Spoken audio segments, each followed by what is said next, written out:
Welcome back. This is The Farm. When can a third party appeal against CCI's decision? The Jet Etihad merger became the test case for this question when former Air India Executive Director Jitendra Bhargav appealed against CCI's approval order.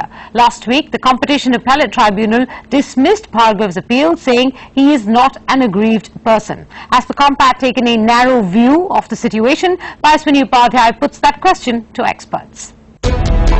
Europe's competition regime allows for third parties such as competitors, customers and suppliers to comment on a merger transaction. In fact, the Commission is mandated to invite third parties to submit their comments. Individuals or groups affected by the transaction can also appeal a regulatory approval in court. This liberal regime has facilitated successful third-party interventions in the UK. One such was Ryanair's attempt to acquire Aer Lingus. Even before the notification was formally filed, the European Commission required Ryanair to provide contact information for key customers, competitors and suppliers at every affected airport. And basically the moment that the notification was filed, the European Commission sent out an information request to all of those interested parties and gave them a short time period to provide their responses. And the reason for that was that the European Commission wanted to have as much information as possible. And so basically what happened was within a matter of days, the European Commission went out into the public, asked potentially interested parties, what do you think about this transaction, and got that information, which then helped inform what they would do next, whether they were going to do a more exhaustive investigation, which is in fact what they did in this case, or whether they would clear it, which is what they didn't do in this case.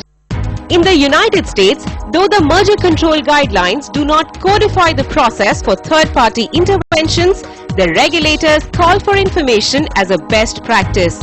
In addition, the United States Competition Law, Clayton Act, permits private parties who have suffered injury as a result of any antitrust violation or are threatened with injury to seek equitable relief from the courts, including injunctive relief.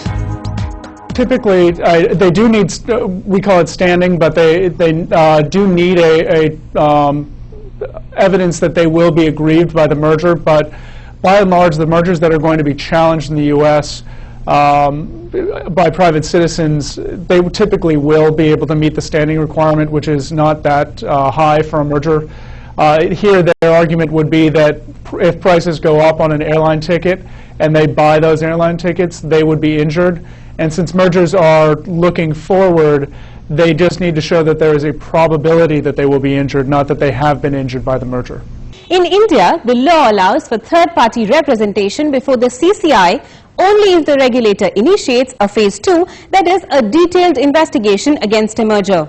If, however, the CCI takes a prima facie view that a merger is not likely to cause any appreciable adverse effect on competition and clears it in phase 1, third parties get no opportunity to represent their case unless, of course, the CCI reaches out to them.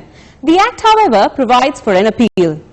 It says any person aggrieved by any direction, decision or order of the CCI may prefer an appeal to the Appellate Tribunal.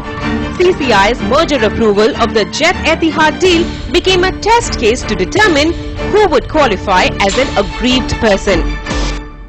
An appeal by former Executive Director of Air India before the Competition Appellate Tribunal alleged that the merger will eliminate competition in the international air passengers market, adversely impact Air India's operations and harm consumers. Last week, the tribunal dismissed Bhargava's appeal, saying that he does not pass the test of an aggrieved person and the fear of increase in fares is premature. The way it works today, third party comes to know about it only after the merger has been approved and the order has been uploaded on the website of CCI. And in any place in the world where you don't have a chance to go upfront and object to a proposed merger, post-merger approval, it always becomes more difficult because courts will normally not like to upset something which has been done. You know, getting out of the merger process is a very costly thing for the corporations as well as for the society. So courts should normally like to put a very high standard. So it seems there is a little gap in the law as it has been framed, that while law wants to permit third parties to object if they are going to be affected, but at the same time the way it has been worded, it looks like that they will not get a fair chance to speak out unless the matter goes to a phase 2 investigation. The expression person aggrieved has been interpreted by the Supreme Court in so many decisions. But when you look at a right of appeal under a statute, then you have to interpret the words strictly, because the tribunal itself is a creature of the statute, whereas a court is quite different. In a court, the jurisdiction is different. A court, like a high court, it has wide plenary jurisdiction. It can entertain any person. It can allow any person to implead himself. It can allow any person to intervene.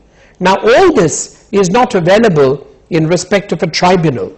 Therefore a tribunal which is strictly bound by law, if suppose it were to decide that I will entertain an appeal at the instance of a person when it is only phase 1, let's take a case like that, where the public has not interposed because phase 2 has not come, then in that case it will be the order of the tribunal itself will be open to serious challenge, and it would actually delay the process of genuine approvals. That's one concern that all the experts in this story voiced to me. That is, if the expression aggrieved person is interpreted widely, it would be open to abuse. At the same time, they also believed that if this appeal had been filed by a group, for instance, Air Passengers Association, it would have probably passed the test of an aggrieved person. In Mumbai, Paiswini Upadhyay. Well, on that note, we're going to wrap up this edition of The Firm. But before I go, here's a quick reminder. This weekend, we telecast the very first episode of our new series, Companies Act. Here's a quick glimpse of what you can expect. I do hope you will tune in. Thanks very much for watching. 29 chapters, 470 sections, 7 schedules. The rules of the game have changed for each of India's 9,44,000 companies. Say hello to the Companies Act 2013. How has life changed? It has changed a lot of power equations as well. When I talk to my institutional investor clients, they are very happy. There are a lot of probably painful changes on the compliance aspect of it. Corporate secretarial departments are working almost 24/7. Audit committee particularly will get more involved. Noble, unchallengeable intentions. Doing business in India, difficulty factor has gone up. In the next couple of years, this country is going to be run by legal opinions.